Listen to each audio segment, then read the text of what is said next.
Kaya ang pag-uusapan natin ngayong umaga, exactly that. I've given ng talks na ba dito sa field. ang number one thing talaga that we need to really have before we can become successful here is the proper mindset. Tama ba? Naniniwala ba? Yes. Proper mindset. Kasi kanina nag-usapan natin, kulang ng kumpiyansa.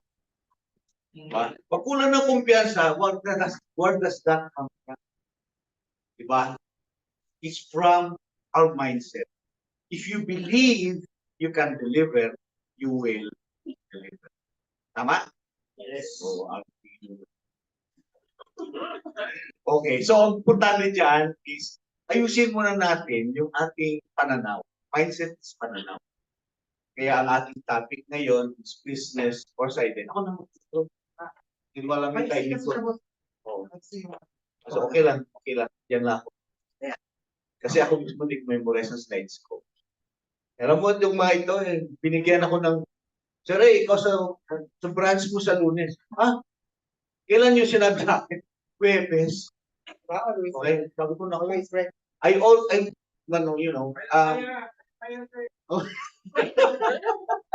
Kaya sabi ko, madaling speaker kasi makukuha ko agad. Okay, sensya na kayo sa akin. Makikita yung mukha ko lagi. Hindi naman ako mahihain. Okay. Ikaw palagi every week. Going forward, I think we should have other resource persons to present to us topics that impact into our business pero from another angle. Alam niyo ba kung paano ng ilan ba yon? 5 blind men nag-describe ng elephants. If you were blind, paano mo describe ang elephant? Ha? Yeah, base sa touch niyo. So, maybe you could give me one description. Ano ang elephant? Ano itsura ng elephant? Long nose. Mahaba. Big body. Big body. Tough skin. Ito pa. Ha? May pa yung tenga niya para pang may pa, di ba? Oh. Yung buntot niya parang lubid. Tama? Okay. Di ba? Tapos, of course, yung uso niya, parang may matulis. Pero is any one of that description accurate? It is not. Kailangan sari-saring contribution to describe that element. Then you can get the whole picture. That is how our business looks like. I'm just presenting to you the puso ng elefante. Business or sideline. Okay. So, tanong. Quick answer lang. Which will give you the life you want? Having a business or a sideline? Business. Business. Anybody for a sideline? Wala. Okay. I'm happy. Kaya kayo nandito. Where lies the difference between business and sideline? Sharing. Elephant. Come on. Share the elephant. Saan ang diferensya between a business and a sideline? Anybody? Let's ask the rookies. Saan nagkakaiba ang sideline? Yes. Business is full-time. Full-time business. Who among you here works full-time? What is the description of full-time?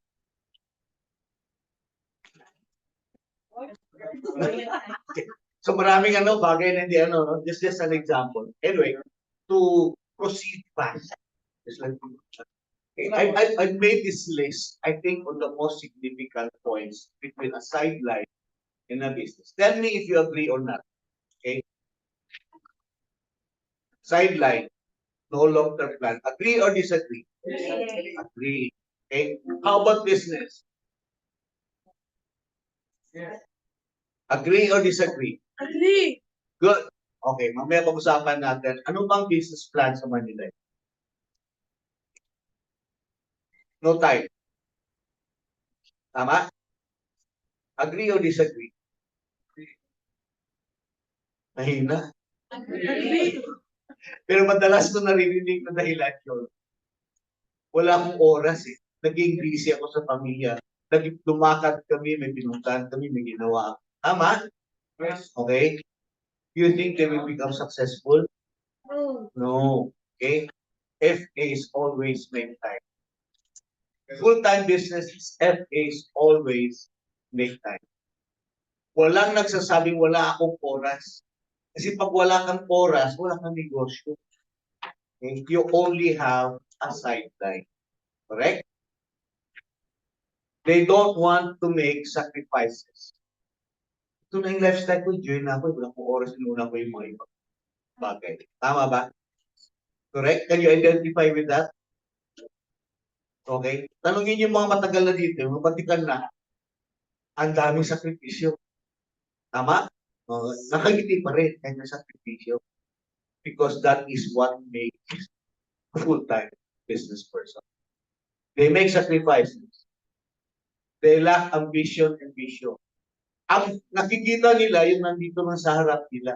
Hindi nila nakikita yung building doon malayo. Okay? So business, mayroong ambition. Di ba sabi ng ating CEO, President Rahul, ACE, let's ace it! Ano ibig sabihin ng ACE? A is for ambition. Pag wala kang ambition, you are just here for a sideline. And do you think successful persons are sideliners? They're not. They focus on building their business. They don't see enough prospects. Dito, kulang pa. Kulang ang araw para magkaroon ng tao kausap. Habang may konti pa natitira, hinahabol. Okay? Kahit last message, papadala mo. They see plenty of prospects. Manulife has a standard every day. Ilan ang dapat kausapin? 8. Oh, do you stop at 8? No. No. The business person says, dami ng oras, sige pa. More. It's not just 8. Yung standard na 8 is just nothing. A standard for those people who want to be successful. You aspire for that and then you will realize that it's much more than that. Much more. Hindi na dapat binibilang. Alam mo, ang unang impression ko noon sa Manulife business was given to me by the talagang mga batikan ng Manulife. Ang sinasabi nila, hindi ako makakatulog sa gabi kung wala akong kausap at least 4 na tao araw-araw. Pag sa araw na ito, kapos ako sa 4, hindi ako makakatulog. Kailangan tapusin ko, meron ako 4. 4 dapat has become my call, my personal call. And it's not just talking to people, as in kausap talaga. 4. And you imagine if you talk to 4 people a day, you're talking for at least 200 days ng ganon. How many people have you talked to? 800. How many cases do you think you can close if you talk to 800 people in a year? Problema ba ni mismo nito ating figures kanina pinakita niyo? Problema yun. Pag ganun kadami ang kausap, wala. Mani-mani lang yun. You don't even look at the figures because you know and are confident that you can do much more. Tama? Okay. They are not used to being in business for themselves. Ito sinasabi ko. Karamihan mapasok sa negosyo natin, gusto magkaroon ng negosyo, pero ang isip, empleyado. Anong pagkakaiba ng empleyado at yung negosyante? Alam niyo? Ang empleyado may boss, ang boss ang nagsasabi ko anong gawin mo. Ang negosyante, siya ang boss, siya ang nagsasabi kung anong gagawin niya. Hindi naghihintay. Dito sa atin, simple lang negosyo. Okay? You can just put it together into just one objective. And that is to see as many people as you can every single day. Bahala ka na mag-define kung anong gusto mo dyan. Pero at the end of the day, dapat umuusad yung negosyo mo. Meron kang pupuntahan. Okay? Meron kang VMS. Dapat kung anong meron ka, dapat andun. Kasi nasabi ko kay Richmond, bakit di mo sinasama ang wealth, UITF? Kasama sa negosyo natin yan, kasama sa pinagkikitaan natin yan. And depende yun sa strategy na ginagawa mo, how you are developing your market. It should be recognized. Kasama doon. Kaya lang budget nila, nasa light lang. Okay? They are not, sabi na. So, ang business is, they are used to being, they lack self-discipline. Okay? You say you will do it, but you don't. You say you will come for gain at 9 o'clock, you don't. Or you arrive late. Now, how put that into, translate that into something that you do every day when you're talking to people? Do you actually do what you say you would? That is discipline. And that is integrity. Without discipline, you have no integrity. When you have no integrity, people will tend not to believe you or to trust you. And when people don't trust you, you think you will have a lot of business? Wala. Kailangan ng buhay natin, iisang takbo. Okay? So kung wala kang self-discipline ngayon, what do you do? Develop your self-discipline. Recognize your weakness, accept it, don't blame anybody else for what is happening to you, but point to yourself and say, ako may kasalanan. I need to develop self-discipline. Now, if you don't recognize that from the start, what do you have? You have a sideline. You don't have a business. They lack focus. Okay. Ang dami-dami, actually sa Manila, ang dami-dami pinipresenta, dami-dami ng mga kinan. But you should know what your own priorities are so that you could focus on the things that you need to focus on. Kaya kung minsan ayaw mo mag-attend ng game, ang dami-dami masyado maraming pinag-uusapan. Focus ko isa lang. Focus ko isa lang. And my own focus as a branch head is really justice. That my people are growing in their capability week after week. Not day after day. Week after, kasi mahirap naman day after day. Kasi ngayon gagawa sila, mag-experiment sila, pala next day they will do it again. After 1 week, makikita mo ng change nila. And I see those changes every time we meet. How often do we meet? I meet our teams every week. And the meetings are very short. Bihira kami lumalampas ng 30 minutes. At hindi kami face-to-face. Kaya si Eva lang yata ang dadala ko dito kasi he's my son-in-law. Kaya pinpin ko siya. Pinpin ko siya kasama dito. Yung iba ko dapat QA din, pero virtual na nandiyan sila sa cellphone. Kaya hindi lang dalawang nag-attend sa online. There are, I think, ilan na ngayon dyan? 11 of them online. And not only from zone 2, from other zones. Nandun sila. Sabi ko, if you want to know, ano bang perspective na dapat makikita nyo that you may not have yet seen? Attend kayo. Because I always bring a new perspective to each meeting. We try to make each meeting really interesting kasi may bagong perspective. And most of the time, the perspectives that they bring are not their own. They come from their teammates. So, ang teammates nila tuturo sa kanila. Ang teammates nila na-point out the way that works for them. I'm just, how do you call it? Ano lang, taga-summarize lang ako ng mga sharings nila. Put that together into a lesson that each one can go home with and use the next time. So, ang aspirations nila is not really to make great changes in themselves, to become successes overnight, but to work on little by little each time. That is their focus. They focus on one thing at a time. Kaya, I cannot blame them if most of them will probably not want to attend too many meetings because they are focused on one thing at a time, week after each meeting. They do not want to learn more. Yan. Minsan masyadong generalize yan. Dahil sa gusto nilang focus, ayaw nang matuto ng iba. Pero kailangan din for knowledge. Kailangan lang may disiplina, kailangan merong paraan para mas structure yung learning nila.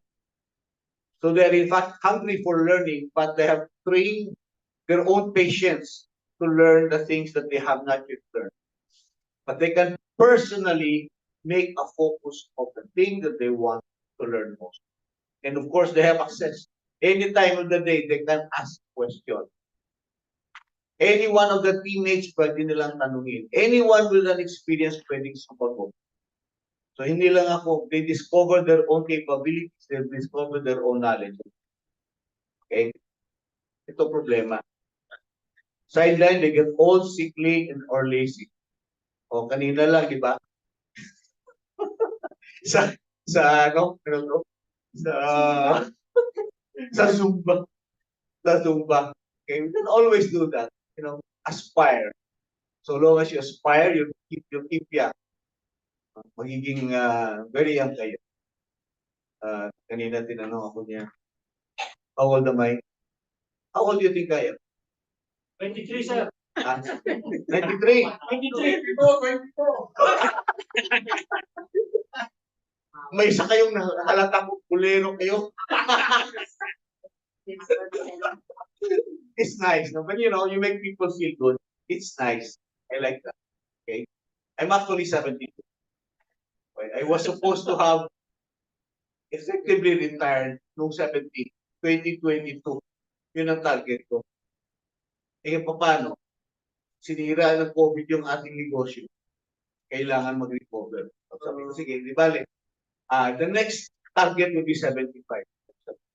So 3 years from now. 3 years from now. But I'm not going to be retiring from the business ever. I will die with my boots on. Ganun ang ano. So, tinitrain yung mga tao to take over the business. Okay? So, they are always enthusiastic and energetic. It has all to do with mindset. It has nothing to do with your body. And the more you're enthusiastic and energetic, you feel obligated to at least take care of your health. Tama ba? Diba? You go to your doctor kung magsikit ka naman dito sa Manulite, gamitin mo na. Diba? Punta ka doon. Lapit na dito sa may Centris, sa may primary clinic niya. Punta ka doon. Kompleto. Kung wala kang complaint, mag-complaint ka sa doktor, parang doktor, we talk to you and the doctor will recommend tests for you. Pasok ka dyan. Make use of that. So at least you will know. The important thing about taking care of your health is this. Na bago ka magsimula at magiging serious ang problema ng katawan mo, na-address mo na.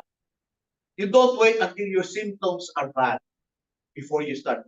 You do it early. In fact, ang recommendation sa healthcare is this.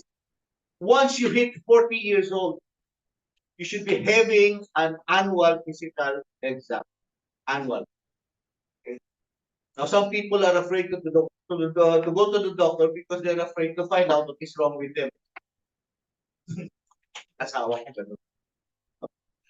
Tatakot. Pero, piliin mo yung doktor. Ang doktor naman na pinili mo, pag pinili mo yung doktor, yung maayos ang manners naman, yung na-assure ka, lalo mo magustuhan pumunta sa doktor na yan. It's just like us. We present good solutions to arising problems and give us assurance to things that we are worried about that we have no cause to worry about. Okay? So, let me just share with you briefly what was wrong with us before 2024. Manulife was just a side effect. Okay? The effect of COVID, we treated it, Manulife was a side effect, something that we could do when we were not busy. So we did not build a pipeline of prospects. Face-to-face was no longer that profitable, so we went into other things. Social media was alien. And yet, social media was the arising platform by which we could get a lot of prospects. Hindi natin ginawa, hindi natin dinevelop, hindi natin na natupag to learn how to do it. And there are very simple principles to that. We had sold to or recruited everyone we knew. Natapos na lahat. Pagkabagsak na. Wala nang mga pagwit kasi wala nang pipeline. Okay? We lacked confidence to pick up where we left off. And we did not even know where we left off. Hindi natin nakita. It is our job as leaders to find out what happened. And then address those things one by one. How did we fix those? We revisited the Manulife opportunity. We revised the presentation. I think SLP should probably find out if there's a way that we can improve our COP.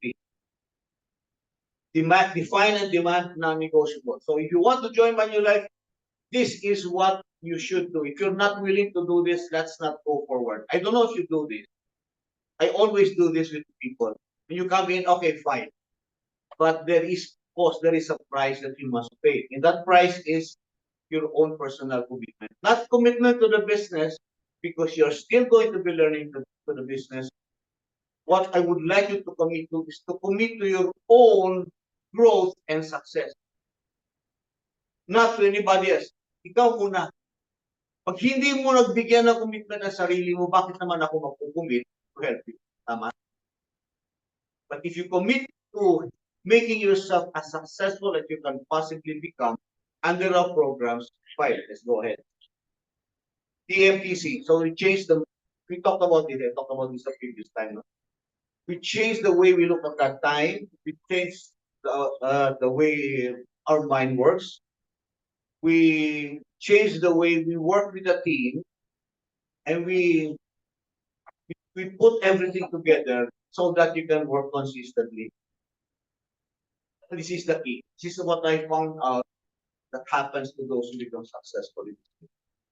Engage daily. Tama ba? Mga leaders siguro. Maintindihan niyo. Engage daily. So, hindi mo na pakasalan lahat yung engage.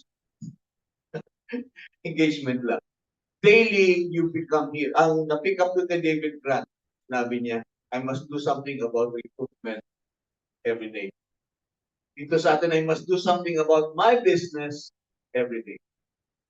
Because otherwise, it's just a sideline. If you're a leader, lead by example, practice humble leadership. Humble leadership is some new concept, I think, that was developed only in the last 5 years. And I think it's something that all leaders should master. Humble leadership. Pag hindi nyo pa alam yan, another session yan. Kung gusto nyo, may na lang kayo ng video link, bibigay ko sa inyo. Okay? And I think part of the practice here of leadership is providing. Is the toughest part, I think, of leadership for our part is to provide daily feedback. Because feedback must always be based on something that people have done. Something that they have agreed to do, and maybe they did, and so you give a feedback on how they did, on what they did, and how it can be better. That's probably the toughest, but it's the most rewarding part of leadership. Because from that feedback, you will notice people will grow. Okay? So, let me first present, sabi natin may business plan. Ano bang business plan naman nila? Okay? Tell me if you agree or disagree. We don't sell insurance. Sa mga sinasabi ko sa mga papasok pa lang sa amin na lobby. Ang number one thing that you must do if you want a lot of sales, do not sell. Do not sell. We don't sell insurance or investments. We help solve our clients' most significant financial concern. The statement most significant financial concern used to be the Manulife mission. Used to be the expression of Manulife's mission. We solve people's most significant financial concerns. And when they ask, what are you talking about when you talk significance? Okay, let's sit down, let's discuss it. Then you have what you call the fact find already, the initiative.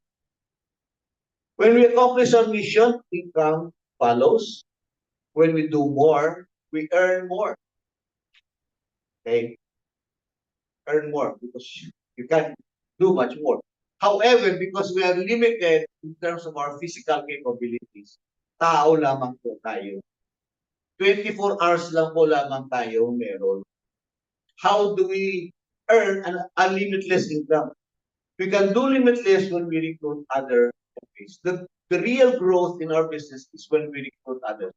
If you're not yet thinking of recruiting, even today, even as rookies, you should start thinking recruit. Because it's the only way that you can grow your business. And let me tell you about this. What we have learned is that the best recruits do not come to you overnight. You have to wait for your best recruits to happen. But the planting of the seed of recruitment must come in the early part. Some people take 2 years, 3 years, 4 years, 5 years, even 6 years before they can join the team. Pag 6 years na lang, pasa na 6 years, ako nakakalimutan ko na yan kasi marami ng ibang nakalimutan. But that is the idea of recruiting. It does not happen overnight. I realize that our best recruits are our friends. People who come from our natural markets are our best. It's just that if you have learned the business and you already have clients, you can turn your clients not just into clients, but your best friends. And then you can recruit them. Okay? So may cycle siya. May process talaga. Hindi lang dapat kliyente, kundi kaibigan mo. Kasi pag kaibigan mo, naniniwala sa'yo, ano sasabihin mo, susundin ka. And when you say, pumasok ka na dito, may problema ka sa pera, dito naman yung life. Turuan kita pa paano magkaroon ng pera. Diba? When you're a friend, it's easy to do that. So in other words, bottom line, Manulife is a business. It's actually a franchise. We do things by, not really by the book, but by a certain process by which we do things. Now, if you don't do that, by that process, malamang you're not going to get the kind of success that Manulife promises to you. So definitely, Manulife is not a sideline. It's not something that you can do when you feel like doing it. It's something that you must do every day, whether or not you feel like doing it. Even when you're sick, the best thing about our business is that nasa sick bed mo, nasa sick bed ikaw, can still work. How? Social media. You must make use of social media. And if you don't know how to use that yet, maybe that will be the subject of another session. Okay. There are certain very basic principles that we need to apply when we do social media. Okay, so our unique selling proposition when you're in Manulife, diba, is our mission. That's really what we offer to our clients. Decisions made easier and made better. That means to say, if you take a typical person, a person who wants financial independence or security, marami siya dapat pag-aaralan bago niya matutunan. On the other hand, magkaroon na siya ng isang advisor from Manulife, yung hours and hours niya of learning, months and months of learning, pwede makompress into 1 hour session with the advisor. Naniniwala ba kayo? Ha? Naniniwala ba kayo na kaya niyong tulungan ang mga kausap niyo such that you save them lots of hours of research and trial and error sa oras lang with them? Tama ba? Hindi pa kayo kumpiyansa. Hindi pa kayo kumpiyansa. See, if you're not yet confident about being able to do that, that is what we should work on. Reach that point na sabihin mo sa kaibigan mo, ilang buwan mo i-research yan, trial and error ka pa, alam magkano mawawala sa'yo. Ako lang kailangan mo. Isang oras mo tayo, let's stop, and we'll fix what we need. That should be the goal natin. Of course, it will take time. Take a lot of learning to do that. But if you are willing to invest your time and effort to do that, you can ultimately become that. Especially if you do it every day. So when I'm talking about this, what is really a product of Manulife? Alam na rin na-discuss ko na sa team. What is really our product in Manulife? Ha? Volunteer. What is really our product in Manulife? Ha? Ano? Insurance, investments, o ano? Pera, o what? Duda na kayo, grabe naman ano. Pinaduda ko kayo. Pero okay, sige, sirit na. So yun. You. You are the main product of Manulife. Isipin nyo, ilan sa mga kliyente nyo ang nakapunta nga sa opisina ng Manulife? How many of them had to go to Manulife office in order to become a client of Manulife? Very few.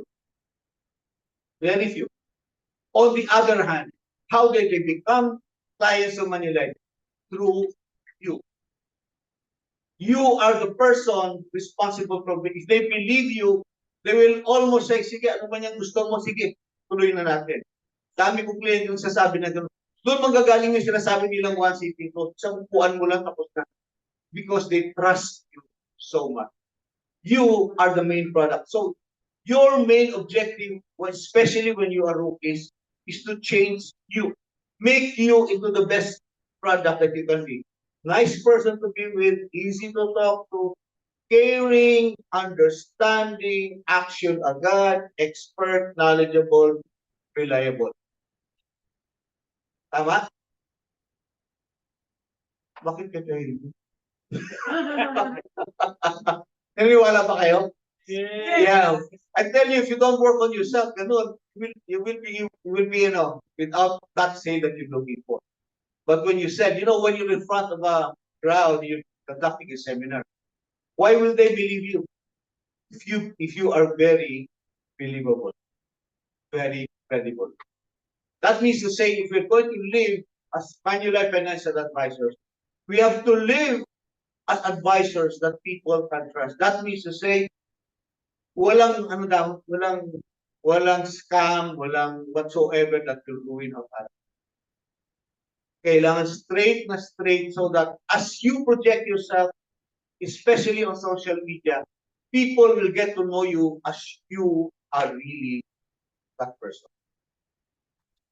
Wala kang sinasabi mo. So, ikaw talaga. And the key to business success is to make you the best product that you can be so more people will buy you. And at the heart of that is your transformation. If we do not recognize that we need to change ourselves to become the best product we can be, we will never be able to sell as much as we want. Tama ba? Agree or disagree? Okay, thank you. So doon papunta. So what do we transform? Time, mindset, teamwork, consistency.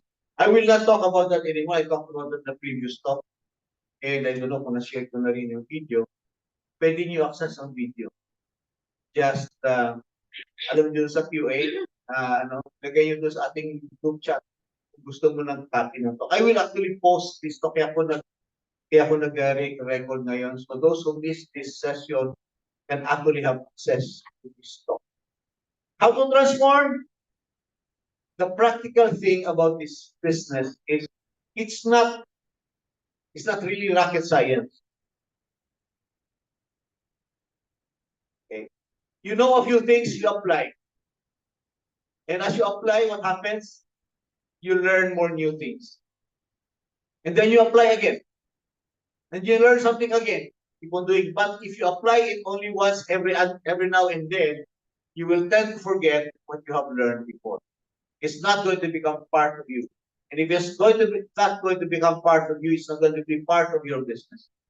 Pagiging business mo lang ito, pag talagang kasama na sa pamumuhay mo, kasi pinag-uusapan natin dito is to transform yourself. Kung hindi ka nata-transform sa ginagawa mo, hindi mo pa nakikita ang potential ng business mo. Okay? See as many people as you can. All the time, and do it better each time. Itong challenge dyan. How do you still do things better? Actually, makikita mo yun in practical terms, mas marami ka ng cases sa submit if you have become better. Mas marami kang marirecruit if you have become better. But that takes time. How do you compare if you're able to do better this week versus last week? Dapat ganun dapat ang progress mo. Kasi everyday mo ginagawa. Dapat nakikita mo how you're going to change. How the change is happening from week to week para instantaneous. Nakukuha mo yung feedback whether or not you're doing better or not. Dapat meron ganun. Okay? So, may sagot pa kayo doon? Ako meron sagot. Number 2, if you have not attended the BMS certification course, attend it. The BMS is supposed to give you a picture of how you're doing the business. In our team, sa branch namin, I don't use the BMS. We use something similar. But attuned directly to our objectives sa result ng bawat isa. It took some time. I think we started to really pursue this, focus on this, on doing this, August last year. August last year. And we were getting an average of about 20-30% growth every month. Overall, for the year 2024, we experienced 20% growth versus 2023. Doon ko nakikita. And I could see that happening already ahead of the results coming out. Yun ang nakikita namin doon. Hindi ganitong pang SNP ito pinresent niya no, ni pero pang agency iba dapat ang it's the measure of activity. So the question is, how do you track activity? So emphasize here, Richmond, PMS does that. And if hindi nyo pa kabisado kung paano gagawin ang analysis sa PMS so that people tweak the activity of people, make them better at what they do. Dali naman sa social media. Okay. How do you measure if you are doing better this time? That is really the question. First, you need to track activity, and secondly, you need to measure how you are doing better this time. What constitutes better? Okay. Hindi na ako dyan. Tapos na 30 minutes. Okay lang, sir. 30 minutes more. Okay. You're doing great. 15 minutes pa? Okay. Again, just to give you an idea what we do. Okay? Activity starts with WAR. Sa amin yan, sa branch namin yan. Okay?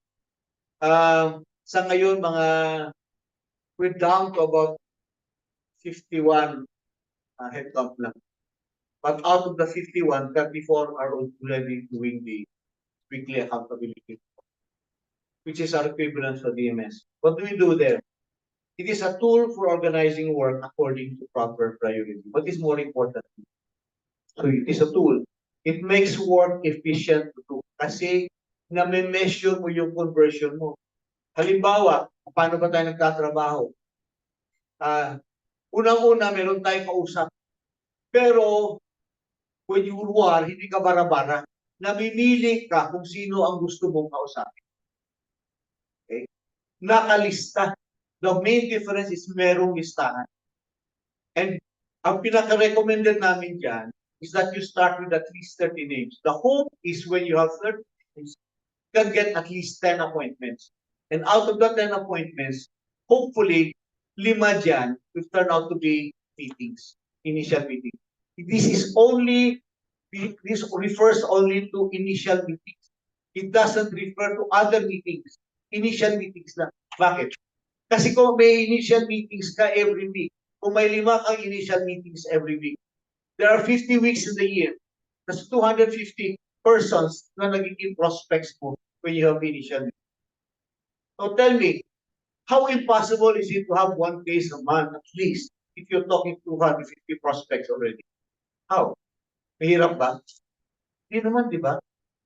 So it's a game of numbers. Binubuhay lang natin yung actual principle of it's a game of numbers.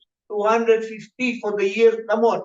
Don't tell me you cannot make at least 10% of that 25. And actually, our estimate is that if you do this, you will have at least 25 cases for the year. Make sense?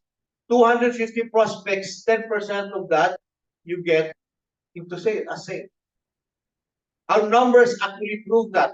We are getting 10.5% as a closing ratio from those that nagkaroon kami ng initial. What we are working on now is to refine that, to bring that even higher. Because my own sense is that ako noon, sa bawat 2-3 na kausap ko, meron akong isang close case. When I was working for MDRT, ganun ang ratio. Yun ang binabantayan ko. Bawat 3 na kausap ko, at least 1 case yan. 2 pa nga eh. Ultimately, when I was already, when I reached my MDRT qualification already, it was less than 2 per 1 case. Less than 2 qualified prospects to 1 case. So, in other words, meron talagang improvement from the beginning until you become an expert. And you become an expert, that's at the point where selling becomes easy kasi you don't even have to plan it, you don't have to be nervous about it because praktisado ka na. You're like a basketball player na you make 1,000 shots a day, you make 10, you make 100, you make 1. Parami ng parami ang shots mo kasi every day you practice that. It guarantees results. So when you do the weekly accountability report, you will get results. You just need to be patient. Just need to be patient. And if you cannot be patient, by hook or by crook, find out how you can make yourself efficient. Ask others. Ask yung mga batikan nyo. Ask yung mga matataas ng production how they do it. It predicts future performance results even in advance of yung pinakita kanina na result. Because they depend on submitted cases. Tayo, when you do your work, you can already forecast how many cases you will be able to submit. But ganda, no? You can predict how many cases you'll be able to submit. And you'll be able to predict how big your cases are going to be.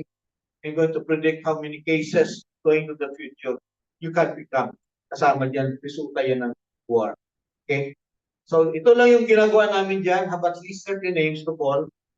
So, I asked all my FAs to submit the 30 names. I call the 30 names in one list as a full list. Full. Have 10 appointments, get initial meetings from that. Have 5 initial meetings, get 3 fact finds. Have 3 fact finds, get 3 referrals. Have 3 fact finds, get 1 sale. Have 10 fact finds, get 1 COP, BCOP attendee. Have 4 BCOP attendee. BCOP stands for Branch Career Orientation Program. I don't use Manulife's Career Orientation Program kasi hindi hinihingi ng Manulife ang commitment doon. Sa aking career orientation, pag nag-career orientation ka sa akin, tatanungin ko, gusto mo ba yung success that Manulife offers? Pag gusto sabihin, yes, okay, so dito yung requirements ko para makapasok. Kung hindi ka willing to make that commitment, let's forget about it. Okay? Just move on to somebody. Kaya Manulife, pagkatapos ng COP, bigyan ng agad ng contracting kit, hindi naman lahat papasok. Okay? Kaya tuloy ang effectivity natin when we get recruits, how many percent actually become active? Diba? Kanina sa elevator pinag-usapan natin. Which one would you prefer? To get 10 recruits sign up, but only 1 is active? Or to sign up 4 recruits, but 2 are active always? Which would you rather have? Second one. So focus on the selection. Andun pa lang, nagkaroon na ng selection. Okay. Let me share with you the 2 principles that have been guiding me. Of course, the creator of the BMS is Bob Morris. That's why it's called BMS. Bob Morris System. They just... I didn't know that. Oh yeah, you should have talked na. Nabutan ko si Bob Morris. Hindi. Si Bob Morris. Si Bob Morris. I think he promulgated this way back in the 1960s. Pero ang BMS, to my knowledge, actually came about in 1987. BMS, Bob Morris System. Sabi niya, experience, no matter how lousy your approach is, if you talk to enough people, you will get a say. So imagine if you can also improve your approach, and you improve the quality of the people you're talking with, what is the probability that you will get a say? It increases. And that should be what we should be working. And sino sa inyo nakaabot ni Betty Cepeda? Ang hindi ko makalimutan kay Betty is nasa book niya. Okay? Always have 30 closables in your pipeline. 20 closables in your pipeline. How do you know the closable? Kasi may pambayad na pwede na po sa'yo, pwede na mag-sign up ng application, kumpleto na. Pero hindi mo maabot yung 20 closables kung hindi ka muna gumawa ng initial meeting. So it starts with a meeting. Your meeting could be many years before, a closing could be many years after. But if that person becomes part of your 20 closables at any time, guaranteed, by August, you are MDRT. September, October is for fourth of the table, and November, December can be top of the table. Pwede na. Okay. But of course, if you're a leader, mas gusto mo na mas maraming ganun. So yung focus mo is to build up people to that level of capability. Okay. So I think my talk ends there. Maraming salamat.